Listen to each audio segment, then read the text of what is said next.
What is financial planning, Garry? It's essentially bringing the future back into the present so we can do something about it now. This week on Garry Talks, I'm joined by Niall Leyden, the Managing Director of Atlantic Wealth Management and a forward-thinking financial advisor, known for helping business owners, professionals and families build lasting wealth and peace of mind. With years of experience navigating complex financial landscapes, Niall brings clarity, strategy and a fresh perspective on money, growth and long-term planning, whilst also focusing on what's really important in life. So, let's dive in.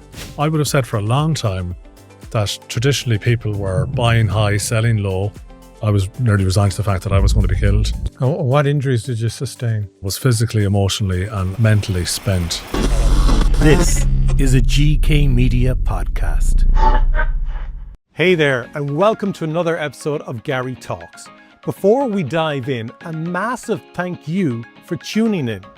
Last year, Garry Talks hit #1 in Apple Podcasts entrepreneurship category here in Ireland. And we even reached #3 in business. That's all thanks to you, our incredible listeners. This year, we'd love to go one step further and take that #1 business spot. So, if you can support the show in any way, we'd really appreciate it. Whether it's sharing this episode, leaving a review, or just telling a friend, every little bit helps. Each episode costs around €1,000 to produce, and we've now released over 100 shows, all in the hope that these conversations deliver something valuable for you to invest back into yourself. So, follow us on social media, drop us a message, and don't hesitate to reach out if you'd like to support the show further. Thanks again for listening, and I hope you enjoy today's episode of Garry Talks. This podcast is part of the GK Media Studios Creators Network, helping people tell their stories. Become a storyteller today and learn about our podcaster network at gkmediastudios.com. Niall Leyden, welcome to GK Media Studios. Good to be here. Thanks for having me on. Great to have you here. We have only known each other about 9 months, I'd say, but it feels like a lifetime in a very, very good way because we've impacted each other so much and so much has changed in our lives for the better over the last 9 months, which we will get into. But look, you've so many fascinating stories, and I think people will get a lot of value from our conversation today, from someone who's gone through the tough times to rebuilding themselves, and it's an inspirational story, but also there's a lot of advice and wisdom you can give to people as well in terms of actually helping them figure out what it is they want in their journey of life and how to kind of set themselves up for it. It's a conversation we often don't have with ourselves. But I want to go back to where you grew up, Sligo. So you're a proud Sligo man. Very, very. And you absolutely adore your parents. They're huge figures in your life. Yeah, massive. And I suppose, look, first and foremost, Garry, huge honour, huge privilege to be here with you today. And you're right, we did meet. I think we were destined to meet. Our stars were aligned. Will you tell people where we actually met? I prefer if we didn't. We met in a sauna. In the sauna in the Clybourne Hotel in Salthill. Yeah. And it's funny because when I'm in the sauna, that's where I go for like my me time. I hit the sauna, maybe jacuzzi or go for a swim or something. I might do it for an hour once a week. And what I like about going into the sauna is the quietness. There's no one ringing me. There's no one asking questions. There's no conversations. It's just silent. But whatever happened that day, there was yourself, myself, and another guy, Michael. And just the conversations were flowing between the three of us, and we all just clicked. And we connected, I think, online then later that day. And it just from there, a really strong friendship grew. It was, and it was and is remarkable because my wife, Brenda, my best friend, my soulmate of 25 plus years, we live in Moycullen. I hail from Sligo, which you mentioned, and Brenda's an avid swimmer. And I got out of the habit of going to the gym. I would have liked rugby and Gaelic and all sports. I mean, we talk a little bit about mum and dad. But the Clybourne, it's on her doorstep, and she went for a swim that morning, and I decided to go along with her, and I was embarking, I think, last August on a fitness journey that has brought us here today that thankfully has worked, and the conversation started, and the rest of this is history. So Yeah, it was the start of something special. I mean, we're both in business. It's all peer to peer. We were kind of, I think that day talking about the challenges and the swings and the roundabouts and Yeah. the ups and downs and ebbs and flows of, the intersection of life and business and family and health and lots of different things. And Yeah. it's evolved from there, Garry, hasn't it? Yeah, absolutely. And just the importance of gratitude in life and in business and just getting that balance. And I think we were both in the same boat as well because both of our businesses were doing extremely well. So on the outside, we would have been seen as a success. But I think we had sacrificed a lot of our own personal energy and well-being and health to drive the success of our businesses. But the two of us were sitting there completely exhausted in a sauna because we knew that we hadn't taken care of ourselves in the sense of, we weren't exercising properly, we weren't eating properly, we weren't sleeping properly. And we both knew that we needed to try and sort this out. No point having a successful business and the person piloting the ship is actually ill at the steering wheel.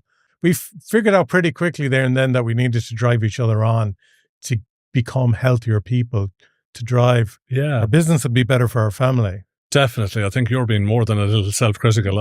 If there was anyone that had lost the way a little bit, it was probably myself. We talked that day a lot about schmucked, and I know that you're on the Power of Seven, which is very similar in terms of that accountability and having that, it's like having your own personal board of directors. In schmucked, we have, I think, somewhere between 30 and 40 of, Ireland's best entrepreneurs, business owners, founders. And irrespective of whether it's a one-man business, 10, 100 or 1,000, it doesn't matter. We meet every fortnight. And I found, and still, that has revolutionized and saved my sanity because it does lots of various different things. You're peer-to-peer, you can share your victories, which is nice, and your vulnerabilities and what's working and what's not.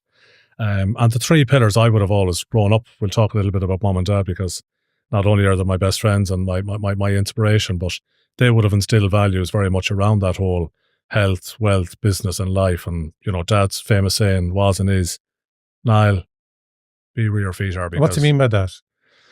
Well, it's exactly just that. Be present, be focused, be grateful, be exactly where your feet are.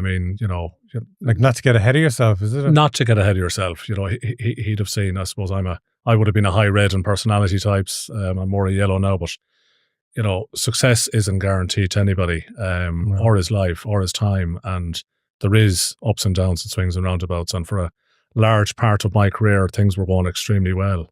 And there were other parts of my 48 years here on this planet that things weren't going so well, which certainly I'm happy to talk about a little later. But Dad is a very, Dad's only, he was born on Christmas Day, 51, and Mom then is the same age. So they're in around, I think, 74, 75, but remarkable people, but two very, the yin and the yang. We celebrated their 50th wedding anniversary in April, Garry, which was a momentous occasion. But Dad growing up, it was all about, very proud, entrepreneurial. Because he was a businessman himself. Very, very successful. And again, ups and downs. He would have had an agency with the Irish Permanent through the 80s and 90s. So I'd have grown up, with finance and seeing business and how all of that worked.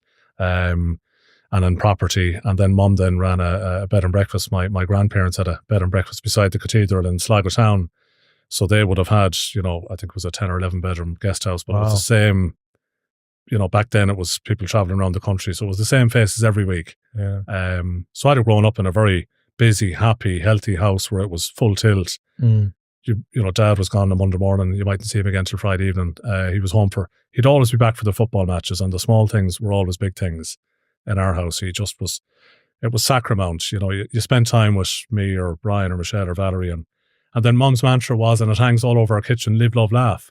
So you had a lovely, I always say in sporting analogies, Dad was a little like Alex Ferguson or Brian Cody. He was all about preparing, and then Mum just brought this different energy, and between the blend of both, appeared four of us, and me being the eldest of four. So yeah. So you would have had a strong work ethic, I'd say then as well, because obviously seeing your father on the road, Monday to Friday, non-stop working, and then your mother running the B&B, and you all have to roll up sleeves and do the dishes and help out with the cooking and the cleaning, and There's no kind of sitting around on the couch on the iPad for 8 hours during the day. We didn't have iPads, but No. certainly Dad will be, I'm sure, listening or looking at this, and he would contradict. He would say, I was useless.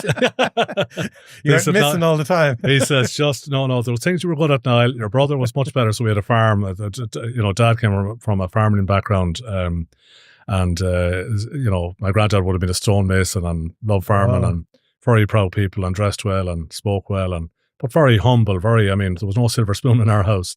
It was mass, it was football, it was sport, it was school, it was just, we had cousins, we had friends, we had family, we had neighbours. The bed and breakfast was like a revolving door. There was Paddy's Day in our house, there could be 60 or 70 people there for the parade. Wow. Nanny or my mom making sandwiches, aunts, uncles, cousins. It was just Christmas then, Dad. I love Christmas.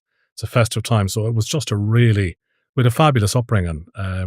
It was sensational. And for that, I'm eternally grateful. I mean, Dad would be my best friend. He, I suppose setting up Atlantic Wealth was inevitable in a lot of respects, scratching that entrepreneurial itch. Yeah. And it's great to have them with us. We talk twice a day, every day. Isn't that brilliant, though, to have such a strong relationship with your father? Every time we've kind of sit down and had a good conversation, you'd always bring something into it about your father, something he told you when you were young, or that you were on the phone to him the day before and what he had said to you and how it had resonated so much with you. Yeah, so look, I'm eternally grateful. They've certainly instilled in not just me and my siblings, but even in Mark and Michelle, there's 4 of us with 9 grandkids, and we're all very close. And that's my purpose, that's my passion, that's what gets me up in the morning. Now, before we get into college life, talk to me about your junior cert. We agreed we wouldn't talk about this. That was told. I shared that with you in complete confidence. Yeah, so that's thanks, Garry. Dad told this at my wedding. We got married in Donegal Town. I think it was, Brent will kill me, I think it was 2002 or 2001. Thereabouts. The All-Ireland was on the following day. It was a Saturday. Because your son now, Mark, will be coming up towards the junior cert, really, won't he? Yeah. Mark was 14 a couple of weeks ago. Yeah. So what did Daddy do when he was doing his junior cert? So yeah, academically, and it goes back to my grandparents, my 2 sets of grandparents, and I knew the 4 of them really well. And I mean, they were just very different people. But I remember Mom's dad, he was Lord Mayor in Sligo for a number of years, but he was all about education. And I can see him sitting in the chair talking about the importance of education. So I was I thought I was that well tuned in. I loved history, and I still love history. I was fascinated with history, and I still read lots of books and listen to podcasts, and that was always an interest for me. So we arrived home after this was the first year of the junior cert. I can't remember what year it was. I was born in 76. It was probably late 80s, early 90s. And so myself and Beanie, my brother, we were in the same class. Brian is a year younger. And we arrived home and we were in at the bunk beds, and Mum and Dad were having lunch, and he was in the top bunk and I was in the bottom bunk, and there might have been a cigarette or something on the go. And Beanie says to me, "So how did you get on?" And of course I very nonchalantly said, "Well, look, it's, without rubbing salt, I probably got an A, I'd say. I can't see what I got wrong." Beanie said, yeah, I did okay too. So we're kind of happy out. And he kind of hung his head down from the top bunk and looked in. He says, "You're some genius." And I said, "But sure, look at I know." And he says, "What are you doing with the multi-choice?" There was multiple choice. I don't know, was it 30 or 40% of the exam I had home in my hands, looking down, and there I was marking myself in my own head. Got completely, obviously, carried away with the euphoria of, I think it was actually our first exam. I brought the paper home. You brought the answer sheet home instead of handing it up. And I can't begin to, I just remember going into the kitchen and Dad used to sit where he still sits having his... That must have been like a rug pulled from under you moment. So, well, I just don't want to repeat, I mean, the house, I mean, let's just say we were living in Sligo. You could have heard Dad in Galway or Nuke Gerard or my Cullen. It was just... Not impressed. Not impressed. Yeah, coming from a lineage of education so important, where one lad brings home his answer sheets and says... I backed the car into a wall, and he was obviously driving. I was in the passenger seat, and we got out anyways, and Ryan Idgicus and the box getting closed. And as it turned out, I did okay. I think I might have got a B, but I tell you what, I never lived it down, and haven't to this day. I mean, it was just... But thanks, Garry. But there's good learning in things like that as well. I often find when you make a hiccup like that, you'll make sure that you have all your papers ready for submission next time round. But you went on to do, was it a BCom in Galway University? Yeah, I came to Galway then in so I did my leaving cert, and here's the kicker. So we all get moments in life, sliding doors, serendipity, crossroads, and here was my first one. So I didn't get, my first choice was UCG or NUIG here in Galway. I really wanted to do a BCom, just loved commerce, loved marketing, loved economics. So I got Dublin. So that was fine. It was my second choice. I remember getting into the car. There were neighbours, very good friends of ours, the Tansies and the Kellys and the Quinns, all in Carrow Road back in Sligo. And we just were living on Turnure Road East. We were in 6 weeks in. I mean, living the dream in college, first year away from home. Yeah. I mean, do I need to say any more? Yeah. I'd accumulated a few bob. I'd worked for 4 summers. I was kind of working during the summer, so you'd have a few pounds saved. And Dad rang me on a Friday, again, lunchtime on a Friday. He said, "Look, where are you?" I think we'd been out the night before. I says I was in college, but he knew we were back in the apartment. He said, "Look, I'll have your stuff ready. I'm going to be up to collect you at 6 o'clock. I said, "Oh, but I'm not coming home this weekend." He says, "Well, actually pack your stuff." He says, "I have some really good news for you, and Mom is coming." And he didn't tell me over the phone what it was. He told me when he got to Dublin. So he had, without me knowing, got 2 of my subjects rechecked. Because I was disappointed, but yet I was in Dublin and I was fine and had got over it. But he had got 2 of my subjects rechecked for the leaving. And I got, I think, I don't know, was it 20 or 25 points, which meant I was moving to Galway. Yeah, you had the points to do the course in Galway. Which, Garry, I mean, had that not happened, now we had a big row, I didn't talk, I mean, it was all picture, no sound there for a long time. I was happy in Dublin. Oh, you were giving off to him that he got big time. Yeah, I love Dublin. Sorry, I always loved Galway, but I was happy in Dublin. And I mean, at that age, but, back to Sligo and then packed the bags and back down to Carr Village. And the rest, as they say, is history. I'm here since. Yeah. So had that not happened, we'd have never met. No. And there's lots of things mightn't have happened. Yeah. He obviously knew you well enough to say he definitely did better in these exams than the results that come in the letterbox. It's like a sixth sense. I think we all have it. I would have it with Mark and with Michelle. And I do believe in all of this. How often do you look at the phone? You might be thinking of a client or a friend or a colleague, and all of a sudden the phone rings. Yeah, it's true.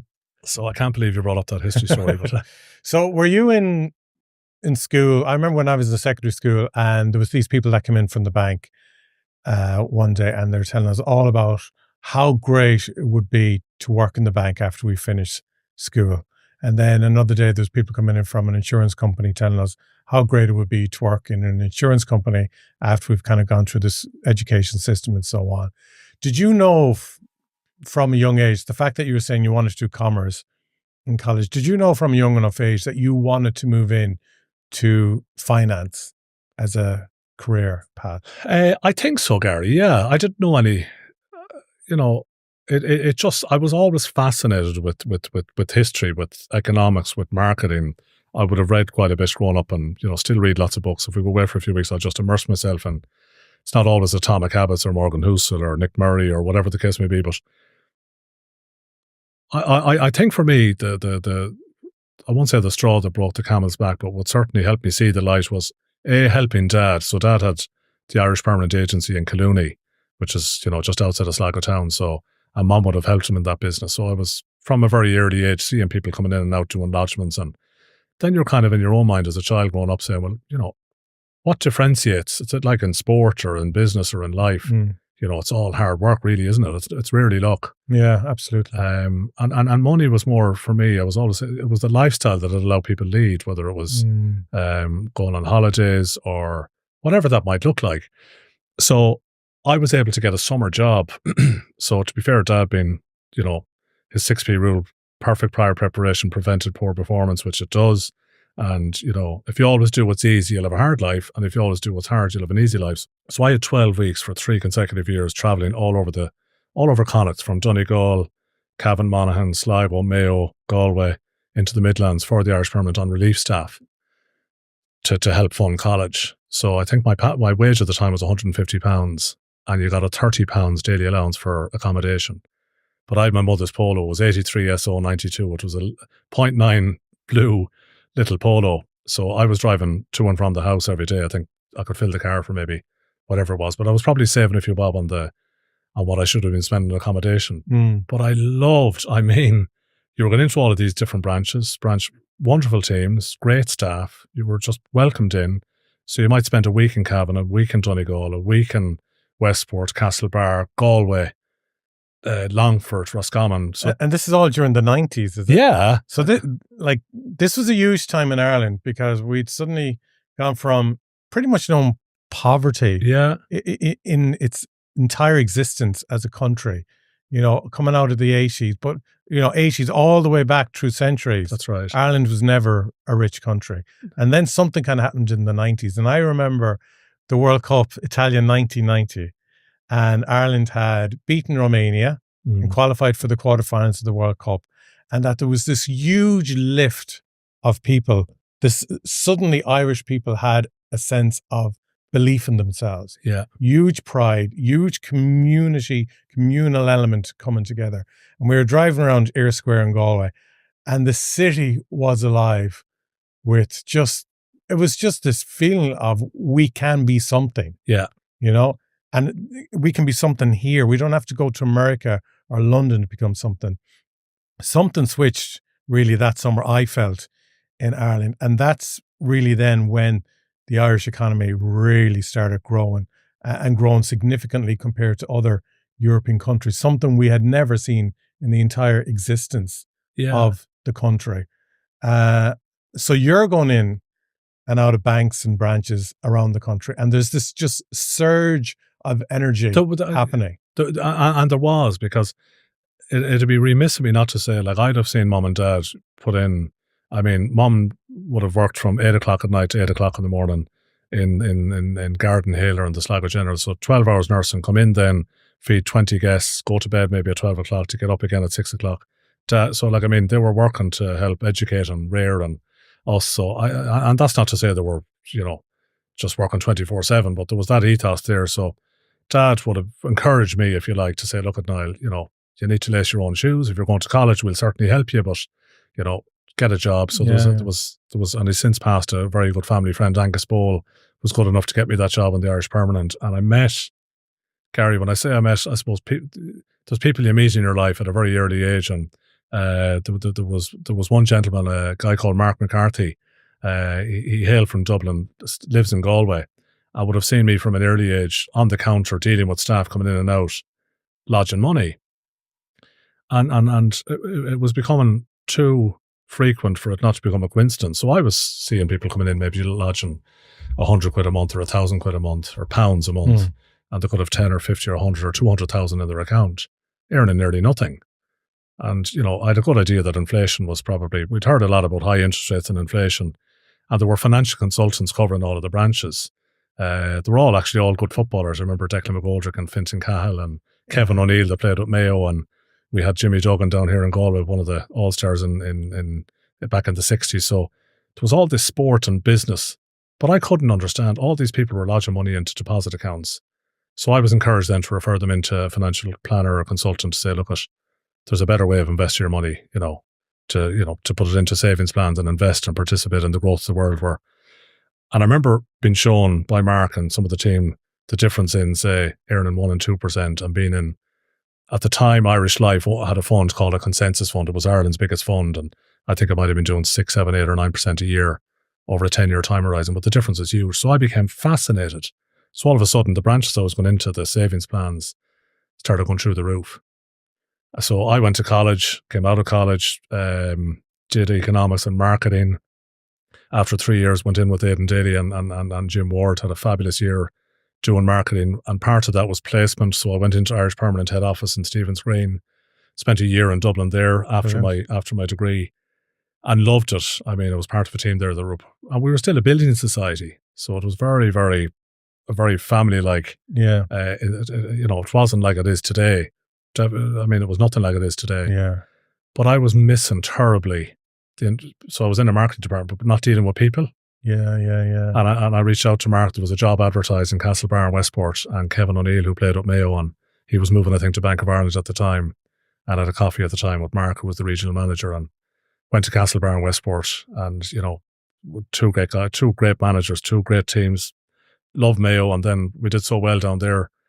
Mark said, will you come to your square to Galway? He didn't need to ask me twice. I just loved Galway. Yeah. Now he said, I just been in college here. Yeah. I mean, haven't been here Yeah. and enjoyed it so much. Now he said, there's a kicker here. He said, it's a big branch with a lot of staff, and we could probably do with a little bit of help on the financial planning side. And I met that lifelong friend, Niall Keating, and Jimmy Duggan then was in the shopping centre, and he said, Niall, he was painting pictures, and he was believing in me, but he said, I'd love for you to put up 3 shelves in your office. And I says, what are we going to put on the shelves? Well, he says, branch of the year. I says, but there's 100 branches. There's O'Connell Street in Dublin and Limerick and Cork. He says, yeah, but Galway is where it's at. And I remember sitting there in the canteen on the 3rd floor in Eyre Square beside the SCEF in front of 30 people. Well, what bank is this? The Irish Permanent. Okay.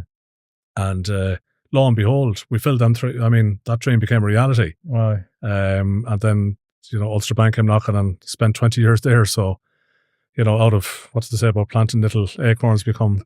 That's mad. So let's put 3 shelves up on the wall with Branch of the Year award that'll go on each of them. Yeah. And then you're literally reminded of those empty shelves every single day. So that ethos of let's make ourselves Branch of the Year. It was like the Galway 3 in a row. It was like Dublin winning 5 in a row, or Kerry or Limerick at the hurling. I mean, I was going into an office every day looking at the years would have been, just as time to be corrected, 1999, 2000. Sorry, I think it might have been 2000, 2001, 2002. Branch of the Year. But there was no plaques, no awards on it. So, yeah. Talk to me about the sort of wealth. So again, this is all during the peak of the Celtic Tiger. We're talking about before the crash of the economy in 2008. Talk to me about the sort of wealth that you were coming across at your desk with people. So those who came in to meet you were those who had a lot of money and they wanted to make it grow. So I moved across. I spent a good part of my career with Irish Permanent, PTSB, both as a growing up, and then 5 years full time as a financial planner. I moved then across to Ulster Bank in 2003. And up to very recently would have worked before they would have left town, if you like. Yeah. And Ulster Bank was, I mean, and I could dedicate a whole podcast to the people and the clients and the ethos and the energy and the authenticity. I mean, it was a fabulous, wonderful, brilliant organisation. I mean, with really good people and super clients. When I joined in 2003, we had a small private client team. I think there was 12, headed up by a guy called David Conway at the time. And we were specifically, our mission in life was to look after the top 5% of the bank's clients. So they were all business owners, founders, entrepreneurs, with surplus capital. And our job was to, formulate plans and help, not just mentor them and mind them and coach them, but, put our arms around their financials and ensure that we protected them and, with retirement planning and investments. And then 2008 came, and before 2008, I want to get a sense of the wealth that was floating around the Irish economy. Yeah, well, I suppose, look, we know what happened in 2008, but it was... Which we thought would never happen. So it was a huge spend, It was euphoric. I mean, it was just, there was a lot of money being lent, there was a lot of money being borrowed, there was a lot of money being invested. And, when you combine debt and investments and property, this insatiable appetite and obsession with property. Yeah. And I was guilty of it myself, Garry. I mean, from a very early age, probably having seen it at home, I was doing very well for the earlier part of my career and would have, bought a number of properties. And, people were, and we were all, I mean... Yeah, you're going to a bank looking for a mortgage, they give you a second mortgage to get another house while you're at it, sort of thing. Yeah. It was... It really was. And it wasn't, I don't think, just in Ireland, but we to come from where we were, you look at the 70s and 80s with inflation and interest rates and the pain and the torture and the heartache. And I mean, the sacrifices that our ancestors and our grandparents and our parents made. And then all of a sudden, you introduce credit and banks. And then, I mean, I remember, 2008 is etched in my memory for I won't say, well, yeah, for all of the wrong reasons. I mean, it was catastrophic. It was just like a scene from, it was Armageddon for a lot of people, not for everybody. We have, and I still have a lot of clients there that weathered that storm and took advantage of it. And, there were opportunities there, but for the vast majority, 2008, I mean, people lost their homes. You had negative equity, people losing their homes, losing their jobs. losing their lives. You had the whole great financial meltdown with the banks in the US, the credit crunch. It was just, and you had people with their heads in their hands, and I include myself in all of this. I mean, there was nobody insulated from it. We all, there wasn't days and weeks and months. There was years where you just sleep. You're in bed at night, feeling for the client, that whether it was a solicitor, an auctioneer, or somebody that owned a shop or a farm, or it was just, it really was. There were lessons there. I mean, the definition of insanity is doing the same thing twice and expecting a different result. And I mean, out of adversity, I think now, thankfully, we're in 2025. I can't and won't ever let any of my clients ever make the mistakes made. And I'm seeing, unfortunately, there's a little bit of, I've been saying it for a little while now. I mean, the market's dropped, equity market's dropped by over 50%, property prices by more. There was ghost estates. I mean, it's never going to be lost on me or my two children or my clients what can happen and what did happen. Yeah. And this is one thing that irks me a little bit of the economy is kind of doing well at the moment, and we can see certain people can come into power and suddenly markets can change and, the volatility can rise and so on. And this complacency of feeling that the economy is always just going to keep rising. And for me, it's all, and as you probably know, the history of economics, it's a roller coaster. It's up and down. It's up and down. People are asking all of the wrong questions. So people still come to me, for example, say, how much can I put into my pension? How much can I do? Saying, you need to look at the outputs. If you look at, say, going to a doctor, you wouldn't ever expect that a doctor would prescribe something without doing a full 360 and a diagnostic and looking at your blood pressure and your bloods and your weight and your symptoms, and then make a recommendation. So, property and 2008 and since then, you're quite right, Garry. I mean, we've had a bull run now for the best part of the last 10, 15 years. We have what we call bear markets, where there's a 20, 30, 40% sell-off. We had 20% this year. You're going to have them every couple of years. We had one in COVID, but I mean, slow and steady wins the race. Growing up again, we'd have always had the parable around the hare and the tortoise. Yeah. And you look at Warren Buffett there, who's stepping down this year. He's the oracle. I mean, one of the wealthiest men in the world. Investing and wealth management and building financial freedom, it's supposed to be boring. But and it's not that Irish people don't like boring, but I mean, we have this, we just tend to follow. It's like, I won't say sheep, it'd be wrong of me to say that we're sheep, we're not sheep, but we do follow trends. We buy high, we sell low. We're overconfident in our own ability. So if I was to say, Garry... And instant gratification is a huge thing for us now, isn't it? Like we want it now. So again, even if, you go back to the 90s, if someone wanted to go on a holiday, you'd go to the bank, you'd go to your credit union, you get a loan. Yeah. You pay for your holiday, you pay it off bit by bit. Now it's like, you want a new phone, you go out and buy it. You want a holiday, you go and you book it. I want that dress, I'm going to go and buy it. There's this constant instantaneous gratification that we're constantly looking for now as well. So people have that now with wealth as well. I'm going to buy this crypto, or I'm going to invest in this dodgy company, but they're promising I'm going to get 50% back in the first 6 months.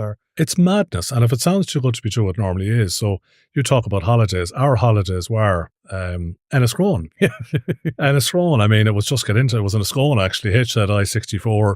It was that, or we went on a ferry from Larne to Strandraer, Mom at nursing buddies over in Scotland. The best holidays ever I had in my entire life were in Enniscrone. There was a place called Tom's Top 10. There was the amusements there. Mom and Dad and aunts and uncles would be watching the football. They were very simple things. I had a conversation with the two kids yesterday. So Mark had a Connacht final there a few weeks ago with Galway Bay. They unfortunately lost, but they went to Leon. They had the trip of a lifetime. Brendan went with them. I had Michelle, which was lovely for a couple of days, 10 and 14. But I just explained to them, I said, look, that I was going on just to have a chat. And if you like, share. There's no I and we. So I should have probably started my little conversation with saying, and Dad would have said that the day we got married in Donegal when he was saying his few words. There is no I and we. So I don't ever like talking about myself, but because of the mistakes I've seen and I've made, I'm a huge believer in giving and sharing and, the law of the universe. But we had a conversation, Garry, yesterday after school, and I was just trying to think of an analogy I might share with you around delayed gratification. Okay, brilliant. So Mark, if I went into Elvery's, if I rang Jimmy Staunton or went into Elvery's and said, look, there's boots there, Mark, you're really good at rugby. You were 14 there a few weeks ago. I want to get you a pair of boots and they're 100 quid. Mark could go and pick out the pair for 20 quid. So he just, there's a big difference in needing something and wanting something. Mark would just, now I'm the opposite. I quite like, I don't mind spending a few bob, whether it's on a car, or that's my office, or on a suit because that's what I do. Yeah. Whereas Michelle is probably more like me. Michelle was like, she's only 10, she doesn't have a phone and won't have one if I wait till she's, 14 or maybe 15. But we were talking about iPhones. Now, I'd heard this on social media a couple of years ago. So we did an exercise. I was trying to educate them around their children's allowance and investing it and not saving it. And this is fascinating. So, and I'm going to ask you this question. Okay. So the difference in instantly getting that gratification of buying the phone or investing.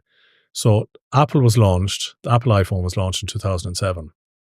So if we just presuppose that you bought, I think there was 19 different versions, 19 phones since 2007, you'd have spent 19,000 euros. Yeah. And you'd have had 19 different phones. True, yeah. Whereas, so we'll just say, that's person A. Person B then decides, well, do you know what? I'm going to stick with the phone that I have. Might be cracked, it mightn't be brilliant. And I'm going to invest the 1,000 euros I was going to spend it on the phone every year in Apple stocks.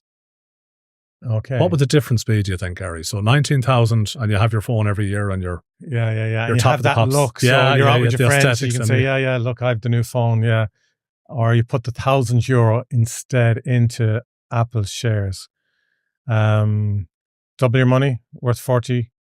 So you'd invest 19 grand. So 19... Since 2007. No, it's not an exact science. Yeah.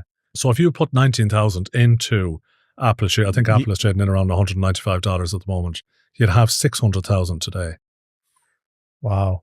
And Mark, Michelle, 10 and 14, I mean, they can read books in school, and the second analogy I use with them is the coffee, and I like an occasional coffee, but we have a machine at home, but there's times go up to the Tree Bark or, treat yourself, Dublin 2 days a week, this place I like to go, but so if you spend €4, if you look at Starbucks and you're having a coffee every day and you're spending whatever, €4 a day, what's that in a year? I suppose 20 quid a week by 52 weeks is a grand, we'll say, yeah? Yeah, I think the figure I come up with in my head for somebody was around 1,500. But if you'd invested that in Starbucks as opposed to having your daily latte or what is it, skinny lattes nowadays, you'd have over 100,000 with depreciation. And it's so easy to access these companies, tax efficiently, low cost. But I was trying to share and instill on the kids the importance of investing as opposed to saving. Yeah. And them little things. But they were able to, the minute I mentioned Starbucks and iPhone, and I've seen, Garry, I would have said for a long time that traditionally people were buying high, selling low, following trends, overconfident in their own ability. There's a big change, I think, in younger people now. They're much more switched on. Mm-hmm. So you look at Trump and the tariffs and all that's going on in the world at the moment. There was a lot of retail money being invested. They were buying into that 20% discount.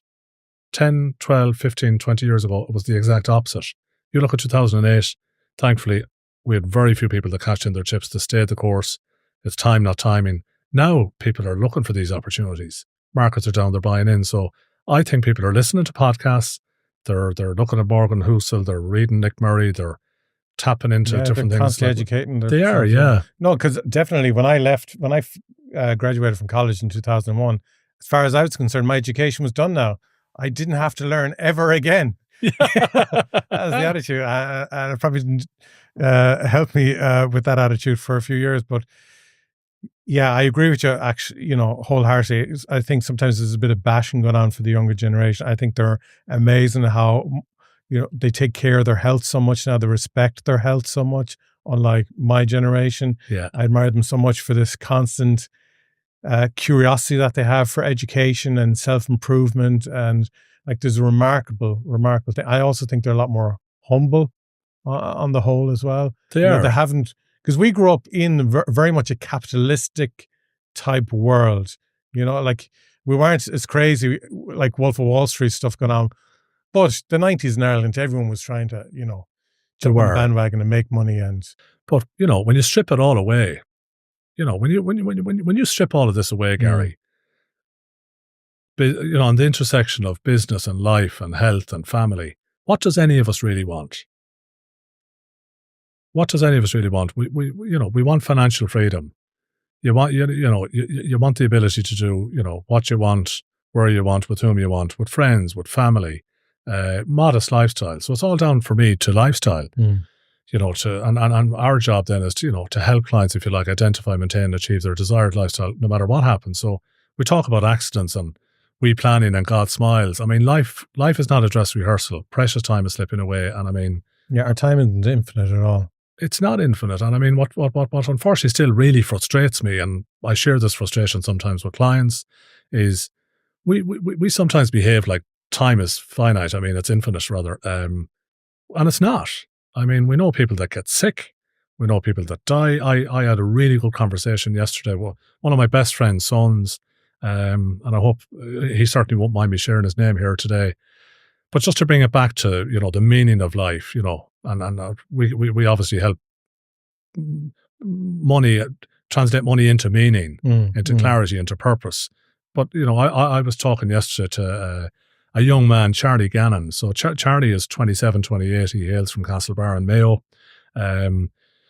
He in 2009 was down in Galway, staying with his uncle, a neighbour of mine, whom I'm heading away tomorrow to do the cycle against suicide, top to the bottom of Portugal, all that climbing. But he got meningitis in 2009. And to cut a very, very long story short, I mean, you talk about people that will inspire you. I'm not talking about Denzel Washingtons or Rory McIlroy's or Tiger Woods. They're all wonderful, brilliant, super people. I don't know why they come into my head. But so Charlie lost both his legs and lost an arm.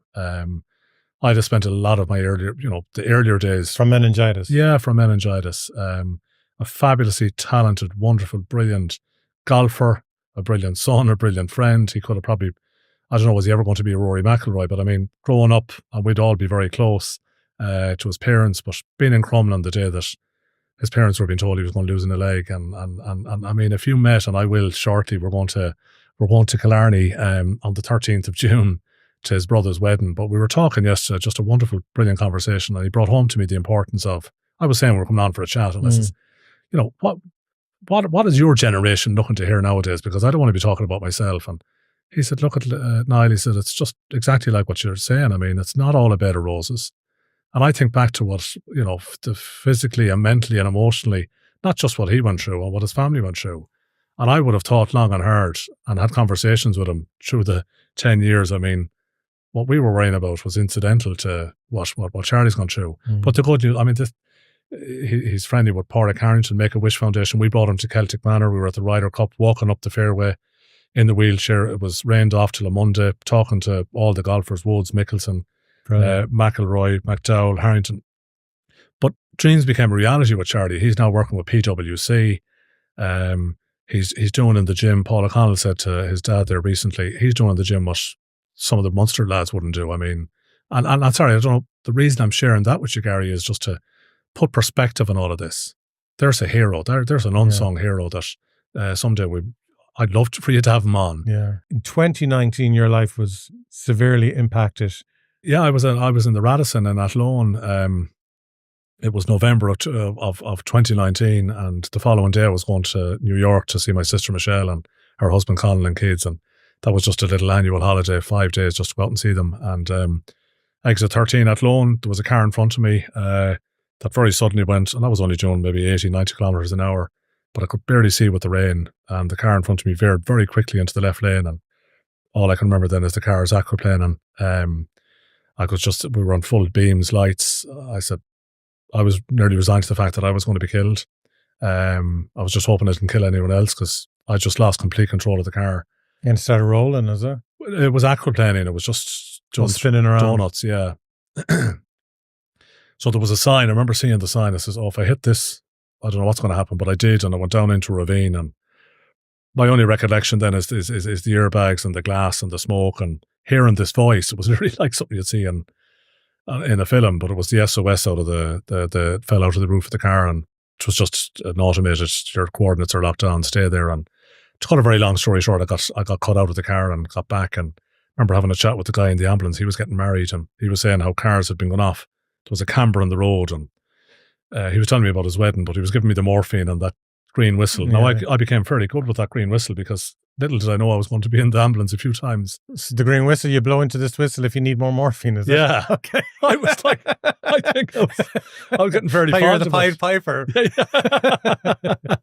And I remember getting into Galway and I was in a fair bit of pain. I didn't know what damage I'd done. What's going through your head? Because a few minutes earlier, you're kind of nearly residing to the fact that you're going to die. You know, when the car is spinning around doing donuts.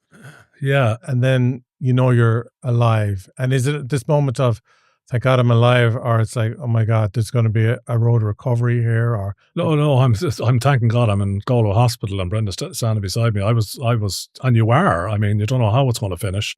I went into a ravine and, you know, the injuries were probably they turned out to be more psychological than, you know, there was bad physical injuries. And I remember lying there and saying, how did I get out of that one? There's a guardian angel somewhere looking over me. I mean, working with a really good guy at the time, Sean O'Connor, who was at the same meeting. You know, he came to Galway. He was there beside me. And I mean, that was form his temporary classes permanent. He didn't need to do that. He was going to Killarney and came to Galway. I probably need to thank him again for that. I haven't spoken to him for a while. But so, yeah, we got out of that. So were you able to walk? Oh, well, I wasn't. No, I was bandaged up and I was kind of rehabilitating at home for a couple of months. Christmas came. The kids, we got bikes from Santee for Christmas, and I've seen people who've had knee surgery or something like that, where again they just got to mind themselves for a few months, but psychologically it really challenges them. It probably was more psychological because, and I'm not the only one ever to have an accident. I mean, I wasn't killed, I wasn't maimed, I wasn't paralysed. It was a bad accident. I was lucky. I did get out of it. It was a wake-up call. And I think, Garry, for me, it was probably the second accident was the straw that really broke the camel's back and broke my spirit and nearly broke me. So the kids had got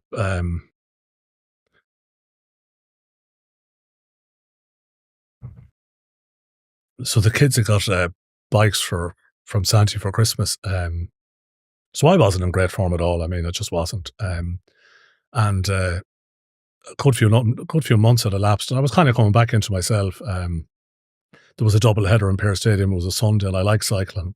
And the kids obviously want to get out. Brenda doesn't cycle. She just doesn't do it. So I said to Michelle, we'd go around the estate. We live in a little estate there opposite the church in Mulcullen. So it was my first time back on the bike. Probably one of my first times back out of the house. And COVID, I think, was just popping up in shine at the time. We didn't really know what was coming. But I remember feeling so good that day. It was a really nice, sunny, beautiful day. And I remember Michelle at the time, it was 4 or 5 years ago. She loved it. And then Mark wanted to go for a spin on his bike. And there's a kind of a loop, a home farm loop. And I was probably just living off the shrieks and the laughing and the joking. And I was kind of really, I'm coming back into myself. And I don't mean to profess that the car accident was horrendous. It was horrific, but I think it was just, you know, seeing the kids come to life that day, and I just dropped them back to the house. And at the same time, Brenda's dad had died about 10 years ago, and Brenda's mother had moved in with us, and she was a wonderful, brilliant person. But Brenda's mother was in intensive care that day. She had her bowel removed, and Brenda was going into the hospital with the kids. And I said, you know what I'm going to do, Brenda? I'm going for a 30k spin around the block. There's kind of just down the back roads, Lochcarb and back and around. So I was at the traffic lights in Mulcullen. And I mean, I was just back to myself. I'd say I was back to 70, 80%. And there's a fairly steep hill heading towards where I live. I was less than 200 yards from the house.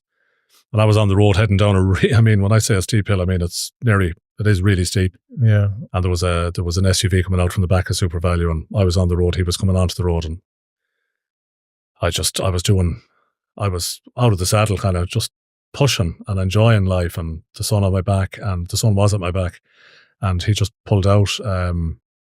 And I mean, it was just me hitting the Jeep. There was no car to protect me. And I hit him, and I was doing, I think, 40 kilometers an hour on the bike. Brenda was on her way back out of town, and I just begged them to get me off the road. I can't remember much. I was catapulted. I mean, the bike came with me up over the roof of the SUV, and I was a good distance down the road. And I just remember a lot of faces looking at me on the road, but begging them to get me off the road, because I knew Brenda wasn't too far from the village, and I didn't want her seeing me on the road, but having nursed me for 6 months at home. So that that was that. I mean, yeah, so the second one was kind of, What injuries did you sustain? I had, I think, 4 cracked ribs, punctured lung, broken shoulder. I was badly beat up. I mean, I was a basket case for a while. I mean, I was very sore, very traumatized. It was just, the only word I can describe it was I was physically, emotionally, and mentally spent. I just couldn't believe what had happened.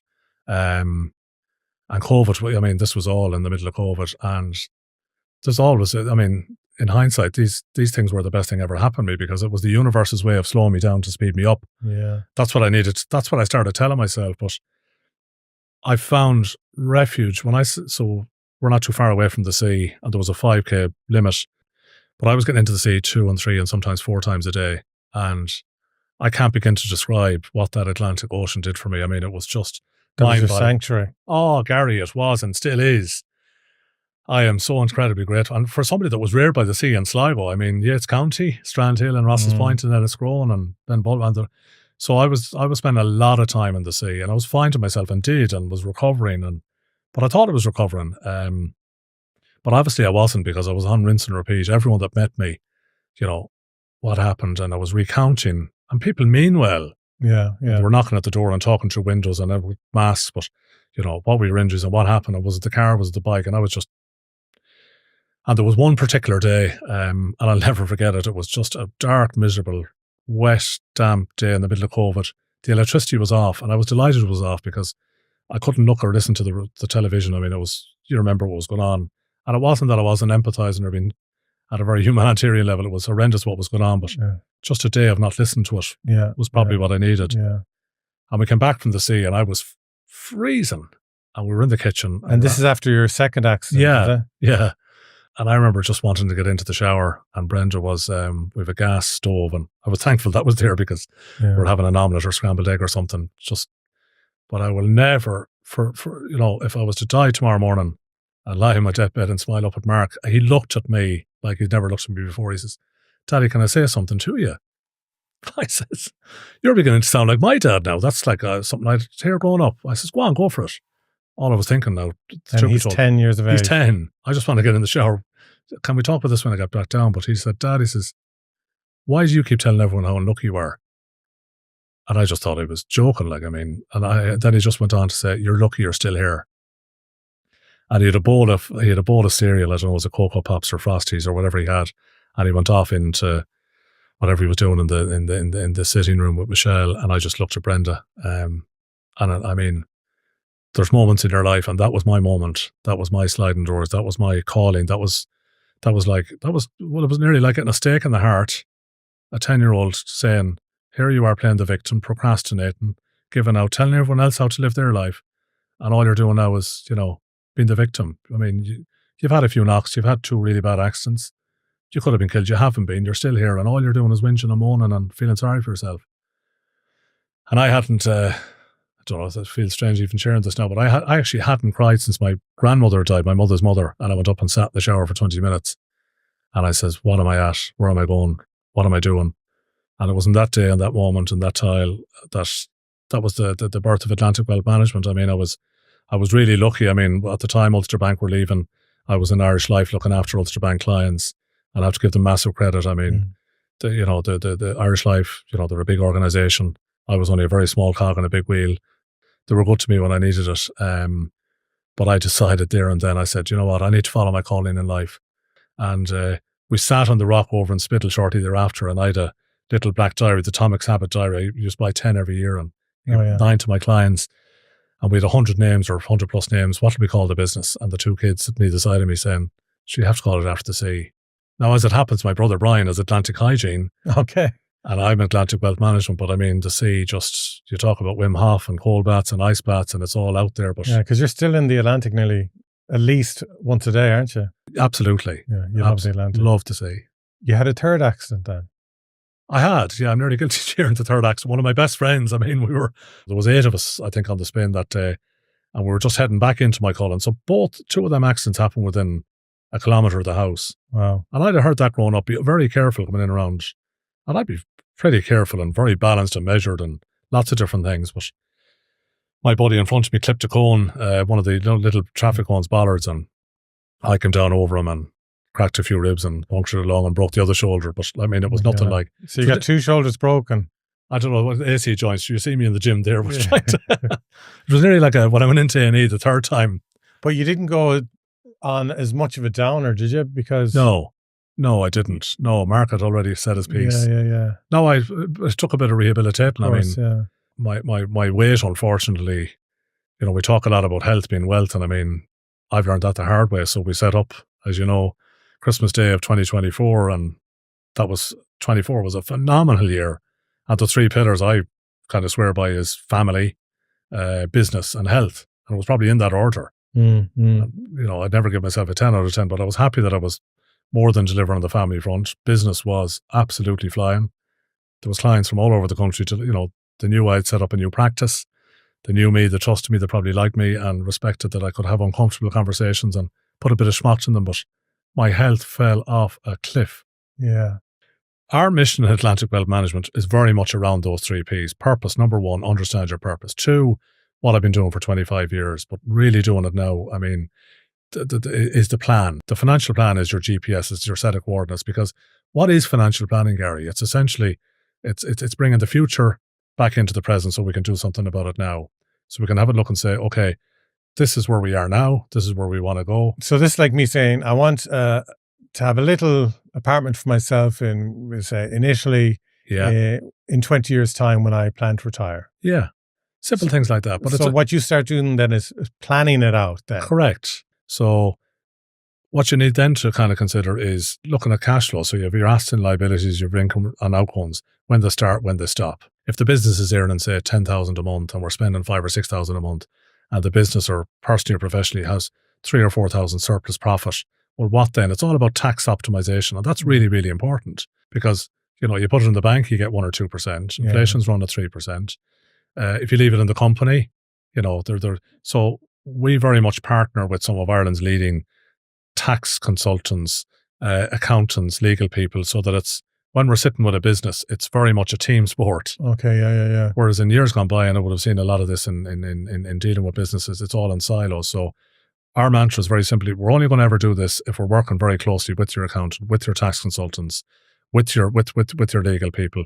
So you know your purpose, you have your plan, and the portfolio then is just what you've said, it's the investments, it's the pensions.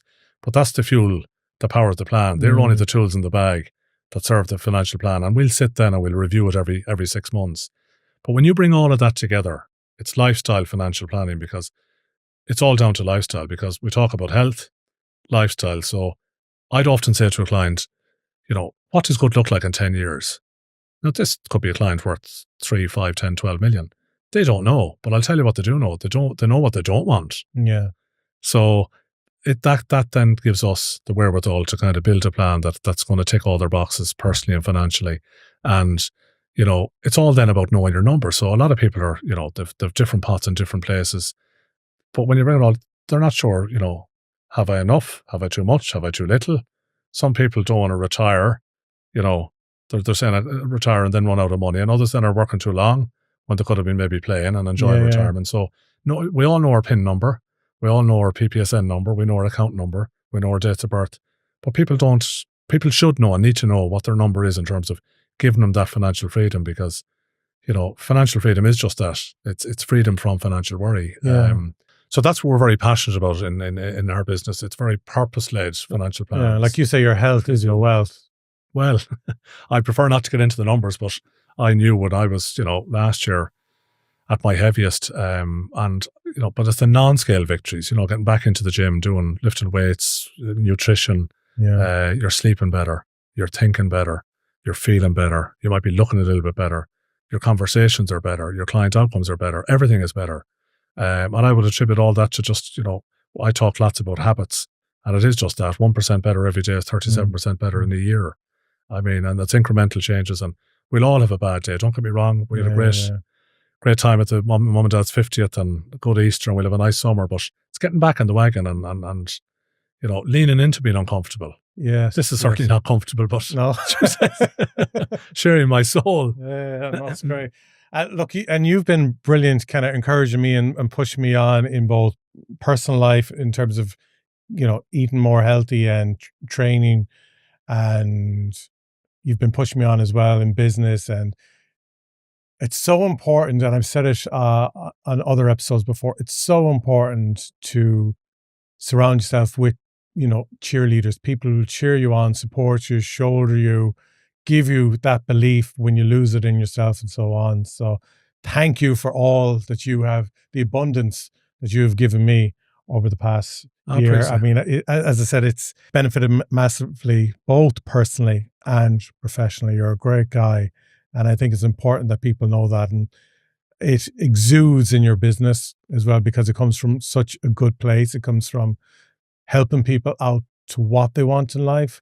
And look, I wish you all the success. Appreciate with what that, you're doing. Garry. Thanks a million. And people need to tune in from next Friday onwards, because through the conversations that Niall and I have had over the last year, we decided we need to kind of sit down every Friday and do a short kind of 15 minute podcast focusing on a different aspect based around the 4 pillars of life, being health, wealth, family, and business, in whatever order you see it as.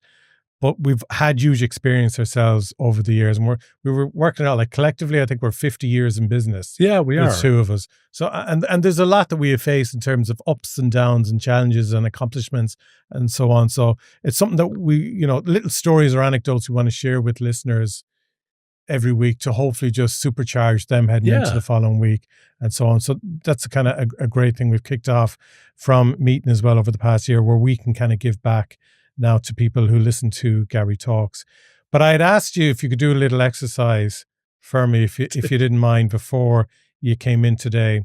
And that was to talk about kind of the 5 biggest mistakes that you've seen, or maybe that you've learned, kind of lessons you've learned over the last number of years. Because again, between the accidents, from seeing people making loads of money and losing money, and you've seen a lot, you've experienced a lot, but you've seen a lot as well over the last 30 years in business. Yeah, I have. And I actually, thanks for giving me 24 hours notice with this.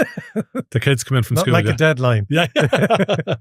I said to Mark and Michelle, we need to have a chat, which we did. We had good fun doing this. And we had 20, and we kind of distilled it down into 5. And we don't have all of the answers. I mean, I certainly don't have all of the answers. I've seen what works, and I've seen what doesn't work. And I think energy is everything. Getting the right people on the bus, having the right attitude, having the right mindset, having the right habits, having the right friends. I saw, and I have to publicly acknowledge and appreciate and call out the friends that, when I had my mishaps, there I was for 42 or 3 years, kind of living what everyone thought was a dream. And then there was 2 or 3 years when it just wasn't a dream, it was anything but. But I mean, the visits, the calls, the chats. And again, this isn't gospel, this isn't anything but I mean, the first one was waiting too long to get clarity. I mean, that goes back to time being your most valuable asset. I think we both share that passion that the cost of inaction is compounding quietly in the background, that the if, the but, the when. Do it now. Do it now. Life is tough. I mean, but it's all about, you have a choice and a chance. How you react and how you respond, and it's own the morning, own the day. Yeah. So for me, I'm just a morning person, been very intentional, been very present, been very still.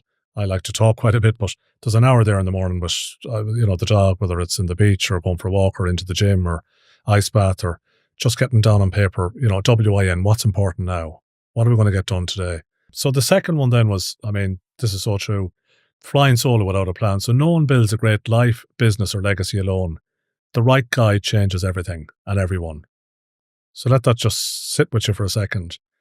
Flying solo without a plan. I would attribute a lot of the success we've had in our business and I've had in my life over the last 5 years to Schmacht, SMACHT. Which is run by our friend Park Amal. Yeah, great guy. Yeah. And every bit as good as the 35 or 40. So Park, if people are only listening to this, Park was on last week's episode. So listen to last week's episode, which was the opener for season 7, and you'll get a great sense of the energy Park brings.